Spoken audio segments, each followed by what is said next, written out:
Hello दोस्तों, नमस्कार। मैं प्रतिभा पांडे स्वागत करती हूं आपके अपने YouTube चैनल स्टोरी जोन प्रतिभा में।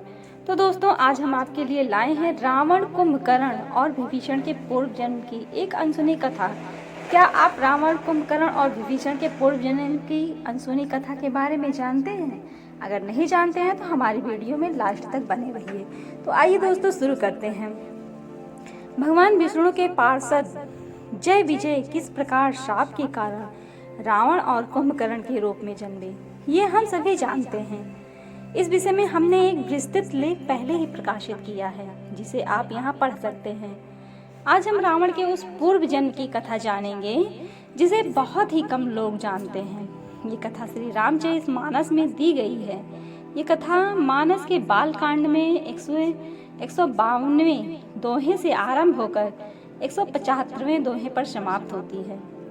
तो दोस्तों, इस कथा के अनुसार कैकेयी देश में सत्यकेतु नामक एक राजा था जो सदैव धर्म पूर्वक राज्य करता था और प्रजा का हर प्रकार से ध्यान रखता था। उसके दो पुत्र थे, प्रतापभान एवं अरिमर्दन। प्रतापभान ज्येष्ठ और अत्यंत न्यायप्रिय था, जिसे देखकर सत्यकेतु ने उसे राजा बना दिया और स्वयं वानप्रस्थ ले लिया। अरिमर्दन संसार का सबसे बलिष्ठ योद्धा था, जिसने अपने बल से अपने भाई के राज्य को निष्कंटक बना दिया। उनका धर्मरुचि नाम का एक अति बुद्धिमान मंत्री था, जो उन्हें सदैव सही सलाह देता था। तो दोस्तों, प्रतापभानु स्वयं महावीर था और अपने छोटे भाई के बल और अपने मंत्री की नीतियों के कारण उसने आक्रमण कर समस्त पृथ्वी को जीत लिया।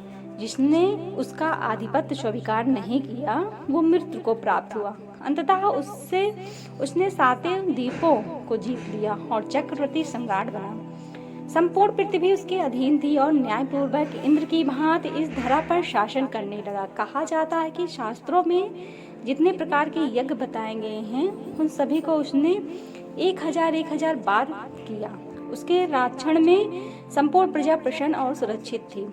एक बार वे आखेट के लिए वन गया, जहां उसने एक अद्भुत शूकर को देखा, जो वास्तव में कालकेतु नामक राक्षस था।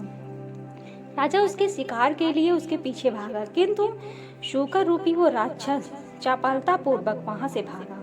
प्रतापभान ने कई बाण चलाए, किंतु वो शूकर सबसे छाकता हुआ यानी छुपता हुआ भागता रहा और अंत में एक गुफा में जा छिपा। राजा को शिकार तो नहीं मिला, पर वो उस घने वन में भटक गया। बहुत समय तक वो भूख प्यास से त्रस्त उस वन में भटकता रहा। अचानक उस वन में उसे एक आश्रम दिखा। जब वह वहां पहुंचा तो उसे एक बड़े तेजस्वी महात्मा दिखे। वास्तव में एक राजा था, जिसका राज्य प्रतापभान ने छीन लिया था और उसे युद्ध क्षेत्र से भागना पड़ा था। अब वो इस जंगल में एक तपस्वी की भांति रहता था। उसके वेश के कारण प्रतापभान तो उसे नहीं पहचान सका, किंतु उस राजा ने प्रतापभान को पहचान लिया और उसने प्रतापभान से अपने अपमान का प्रतिशोध लेने का ये उचित अवसर समझा और उसने राजा को निकट के सरोवर में स्नान करने भेजा।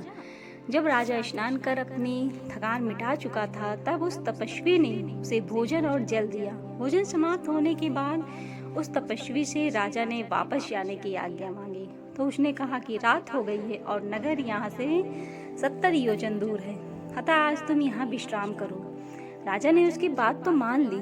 तब तपस्वी ने राजा से उसका परिचय पूछा। राजा ने एक अनजाने व्यक्ति को अपना वास्तविक परिचय देना उचित नहीं समझा और उसने कहा कि हे महात्मा, प्रतापभानु नामक एक राजा है, मैं उसी का मंत्री धर्मरुचि हूँ। तो वो तपस्वी तो जानता था कि राजा झूठ बोल रहा है, इसलिए उसने कहा, पता नहीं तुम मंत्री कैसे बन गए, जबकि तुम्हारी मस्तक की रेखा देखकर मैं बता सकता हूँ कि तुम्हें एक चक्रवर्ती सम्राट होना चाहिए। इस शब्द को सुनने के बाद प्रतापभानु उस तपस्वी को त्रिकालदर्शी समझने लगा। तपस्वी ने भी जानबूझकर उसके बारे में सभी कुछ बातें बता दिया, तो उसे ज्ञात था। परिणाम स्वरूप थोड़ी ही देर की बातचीत के बाद प्रतापभानु उस तपस्वी का भक्त हो गया। राजा ने उस तपस्वी से उसका परिचय पूछा तो उसने कहा कि हम तो साधु हैं और सदा से इसी वन में रहते हैं। आज तक तुम्हारे सिवाय किसी को दर्शन नहीं दिए, किंतु तुम्हें देखकर हमारा मन प्रसन्न हो गया। हमारा नाम एकातन है। तब राजा ने उससे कहा, उसके नाम का अर्थ पूछा तो उसने कपटपूर्वक कहा, जब सृष्टि का आरंभ हुआ तो स्वयं ब्रह्मा जी ने मुझे जन्म दिया। तब से आज तक मैंने दूसरा देह नहीं धरा, इसी कारण मेरा ये नाम है।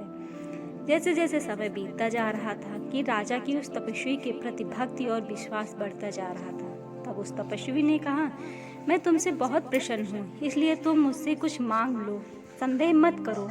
वे सारी इच्छाएं जो त्रिदेव पूरी कर सकते हैं मैं भी पूरी कर सकता हूँ, इसलिए निसंकोच मुझसे जो भी चाहो वो मांग लो। ये सुनकर प्रतापभान तो बड़ा प्रसन्न हुआ और उसने उस तपस्वी से कहा, प्रभु ये मेरा सौभाग्य है कि आपने मुझे वरदान के योग्य समझा। यदि आप प्रसन्न हैं तो मुझे ये वर दीजिए कि मेरा शरीर वृद्धावस्था, मृत्यु और दुख से रहित हो जाए, मुझे युद्ध में कोई जीत ना सके और पृथ्वी पर अगले 100 कल्पों तक मेरा शासन रहे। वो कपटी तपस्वी बड़ा प्रसन्न हुआ। उसने पुनः कपट पूर्वक, तथास्तु, आज से तुम त्रिदेवों के लिए वो अवध्य हो। ये सुनकर राजा भक्ति पूर्वक उस तपस्वी के चरणों में गिर गया। तब उस तपस्वी ने कहा, किंतु एक बात सदैव स्मरण रखना कि केवल ब्राह्मणों के हाथों ही तुम्हारा हित हो सकता है। यदि तुमने सभी ब्राह्मणों को अपने बस में कर लिया तो ब्रह्मा, विष्णु, महेश भी तुम्हारे अधीन हो जाएंगे। इस पर राजा ने कहा, हे प्रभु, मेरे गुरु तो आप ही हैं, अब आप ही बताइए मैं किस प्रकार ब्राह्मणों को अपने बस में करूं। तब उस कपटी तपस्वी ने कहा, मैं एक ऐसी रसोई बना सकता हूँ जिसे बिना कोई भी खाएगा तो वो तुम्हारा दास हो जाएगा। मैं कभी इस वन से बाहर नहीं गया, किंतु तुम्हारे प्रति जो मेरा प्रेम है उसके कारण मैं तुम्हारे राज्य में आऊंगा। जब तुम सो जाओ मैं अपने तप से तुम्हें तुम्हारे अश्व सहित तुम्हारे राज्य पहुंचा दूंगा। 3 दिन बीत जाने 3 दिन बाद मैं रूप बदल कर तुम्हारे राज्य आऊंगा और इस कथा को बताऊंगा जिससे तुम मुझे पहचान लेना। राजा ने उनके चरणों में सर नवाया और सो गए। और उसी समय कालकेतु, वो सूकर जिसने राजा को भटकाया था, वो वहां आया। वो उस कपटी तपस्वी का मित्र था। उस तपस्वी ने उसे सारी बात बताई तो वो बड़ी प्रसन्न हो गया। उसने कहा, आज इस दुष्ट ने मेरे प्राण लेने का प्रयास किया, अब मैं तुम्हारी योजना से ही इसका नाश करूंगा। ये कहकर उसने अपनी माया से प्रतापभान को उसके अश्व सहित उसके राज्य पहुंचाया। तब राजा अगले दिन उठा तो स्वयं को अपने राज्य में पाकर उस तपस्वी पर उसका विश्वास और अधिक हो गया। 3 दिन बाद प्रतापभान के लिए 3 युग के समान बीते। तीसरे दिन कालकेतु राक्षस ने राजा के पुरोहित का हरण कर लिया और उसका विष धरकर उसके पास पहुंचा। उसने सब घटना राजा को बताई तो उसे ये विश्वास हुआ कि वही महात्मा है जो उसका उद्धार करने आए हैं। उसके कहने पर 10,000 ब्राह्मणों को भोज का आमंत्रण दिया और उसके आमंत्रण पर सभी ब्राह्मण भोजन करने आए। उधर पुरोहित रूपी वो राक्षस भोजन बनाने बैठा और भोजन में अनेक पशुओं के साथ ब्राह्मणों का मांस भी मिला। इससे अनजान उस भोजन को राजा स्वयं अपने हाथ से परोसने लगे। जैसे ब्राह्मणों ने उसे खाना खाया, उस कालकेतु राक्षस ने स्वयं आकाशवाणी कर दिया कि हे ब्राह्मणों, इस भोजन को मत खाओ, इसमें पशुओं के साथ साथ देवतुल्य ब्राह्मणों का मांस भी मिला हुआ है। यह सुनकर सभी ब्राह्मण भोजन छोड़कर उठ गए। राजा ने स्वयं जब निरीक्षण किया तो पाया कि आकाशवाणी सत्य से उस भोजन में मांस मिला हुआ था। यह देखकर ब्राह्मणों ने क्रोधित होकर उस राजा को श्राप दे दिया, हे राजन, तुमने आज मनुष्यता छोड़कर राक्षसों का कृत्य किया, इसलिए जाओ अगले जन्म में अपने कुटुंब सहित राक्षस कुल में जन्म लो। अब से 1 वर्ष के भीतर तुम्हारे समस्त कुल का नाश हो जाएगा। राजा ने ऐसा श्राप सुना तो भय से मूर्छित हो गया। उधर उस राक्षस ने जाकर यह समाचार उस तपस्वी को दिया। उसने सभी पराजित राजाओं को इकट्ठा किया और एक साथ प्रतापभान पर आक्रमण किया। राजा का बल कुछ काम नहीं आया और वो अपने राज्य कुटुंब सहित मृत्यु को प्राप्त हुआ। सभी राजा पुनः अपने अपने राज्य पर आसीन हुए और तपस्वी राजा अपने राज्य के साथ प्रतापभान के राज्य का भी स्वामी हुआ। ऋषियों के श्राप के कारण ही प्रतापभान अगले जन्म में राक्षस राज रावण के रूप में जन्मा। उसका छोटा भाई अरिमर्दन महारथी कुंभकर्ण के रूप में जन्मा और उसके मंत्री धर्मरुच ने भी राजा के पाप का फल भोगा, किंतु निरपराध होने के कारण वह श्री हरि के भक्त विभीषण के रूप में जन्मा। तो दोस्तों, आपको हमारे द्वारा बताई गई रावण, कुंभकर्ण और विभीषण के पूर्व जन्म की एक अनसुनी कथा कैसी लगी आप कमेंट में जरूर बताइएगा। अगर आपको ये कथा अच्छी लगी हुई है तो अपने दोस्तों में भी शेयर करिएगा और हमारे चैनल को लाइक शेयर सब्सक्राइब करिएगा और लास्ट में बेल आइकन जरूर दबाइएगा। और आशा करते हैं आपको हमारी वीडियो अच्छी लगी होगी।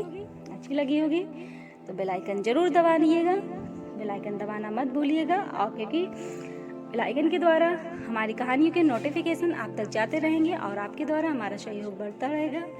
धन्यवाद दोस्तों।